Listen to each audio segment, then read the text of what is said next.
What if I told you that most people don't get the opportunities that are meant for them simply because they don't care enough about the opportunities? I'll tell you a story about something that happened to me, and it was a lifelong lesson. This is going back pre-internet. We're going back down to the early 90s when I had a very good going, bustling media company. I was one of the very first people doing, really good in marketing, but the old school marketing. Nationwide classified ads, remnant TV ads on cable TV, remnant space ads. All right, I was able to get great deals, even on localized regions of the country, on kind of like mainstream, between that 7 p.m. to 11 p.m. time frame. Businesses really loved my work. I was getting a lot of clients and a lot of referrals. I barely even had to advertise. And then one day, someone I know and respect, a very wealthy man, contacted me and told me that he had a great opportunity for me, that it would change my life and it would evolutionize my business. My business would explode. I said, great. So he says, I have a potential client for you that is up and coming. They are going to be going pre-IPO soon. They are looking for a marketing company with your talents. And this is something that you can grow with. You can get a long-term deal and you can grow with them with stock options and payment. I said, this will be fantastic. Okay, sounds good. Thank you for this connection. Thank you for the plug. And we set up an appointment for me to go out and just really close the deal. The deal was pretty much closed. I just had to sign and seal it. And so the day comes when I'm supposed to go out and close this deal. Now, two things happen. The first thing is, the night before this deal was supposed to take place, I was up very late. Now, I wasn't out hanging out and clubbing and partying because I already had a family, but I was up working on several different projects that had nothing to do with this opportunity, completely nothing to do with it. It had kept me up to about 3 o'clock in the morning. So 3 o'clock in the morning comes, I go, I better lay down. I have a 9 a.m. appointment to go meet the CEO of this company. So I go ahead and lay down. I pop up probably around 7:30-ish, start getting ready, get cleaned up, take a shower, put my clothes on, go outside, and guess what? My car has a flat tire. I walk around the car, I'm like, damn, what do I do now? I pop the trunk, I see the jack, and I see the lug wrench, and I'm like, damn, I do not want to do this right now. I go back in the house, I sit down for a minute, I contemplate what can be done. I'm about to change my clothes now and put on, some regular clothes, some gym clothes, so I can go outside and change this flat tire. And then a little voice popped up in my head. And it was like, you know what? This is a done deal. All right, it's signed, sealed, and delivered. All you have to do now is just contact them or leave a voice message and say, hey, I have a situation. I won't be able to make it today, but we'll reschedule and we'll get this thing done. So I contacted my friend because I figured it'd be better off to contact him than them directly. He had some rapport with them. I contacted him and told him what had happened and told him I need to reschedule this meeting.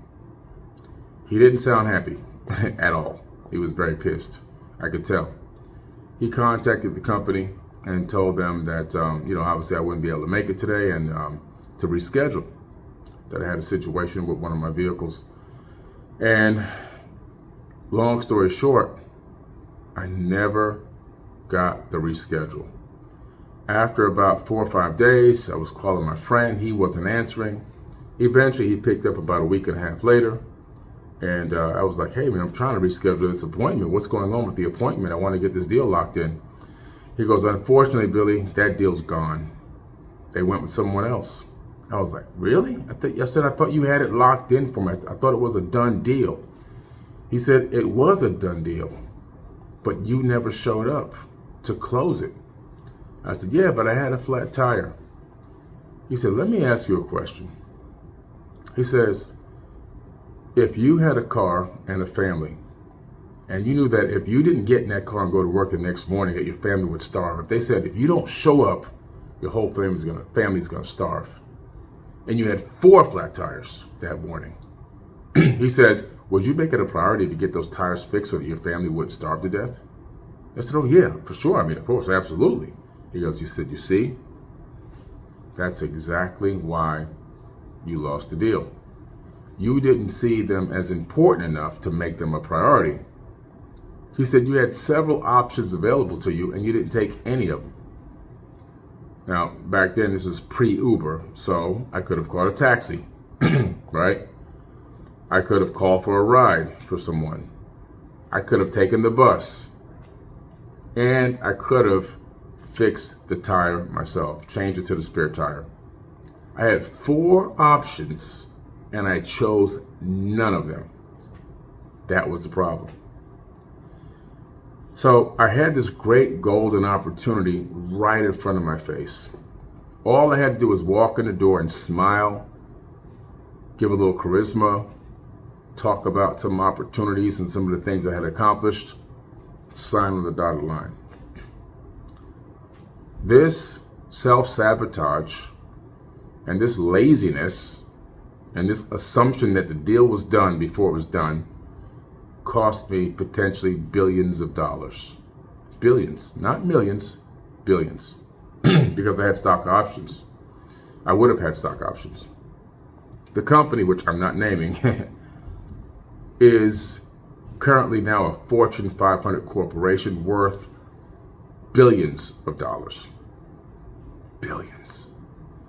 And those stock options in that deal that I would have signed on would have put me in the billionaire status. And so that opportunity came and went.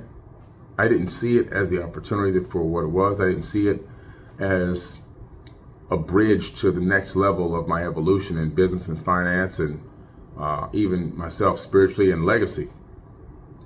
I saw it as, hey, this is a done deal. So what's the big rush? And I didn't realize the actual perspective that it would look like from the other side. From their side, it looked like I didn't give a damn about them. I wasn't a priority because they didn't do everything possible to make it there, including a potential 5th option, which would have been walking. And now, obviously, that's kind of insane, being that it was about 8 miles away. But even that would have been a better option, to walk and get there in 3 hours versus not showing up at all. Those stock options would have, I wouldn't be talking to you right now probably, or maybe I would be because I love to teach, but I would probably be talking to you, not from a hotel room in Egypt, which is where I am right now and taking people on tour. I might be talking to you from a private yacht or from a private jet. But either way, I'd probably still be talking to you. But the point I'm trying to make here is this. Opportunities are like windows and doors. Windows and doors open, right? But also windows and doors close. They don't always stay open. And the key to your success and the key to accessing your abundance is recognizing the opportunities that lie right beyond the door or window. When that window opens, you have to see behind it and see what's there. And you have to be willing to jump through that window before it closes. When that door opens, you have to be able to see what's on the other side, recognize the opportunity for what it is, and step through that door before that door slams shut. Because it will. Everything operates and moves in cycles.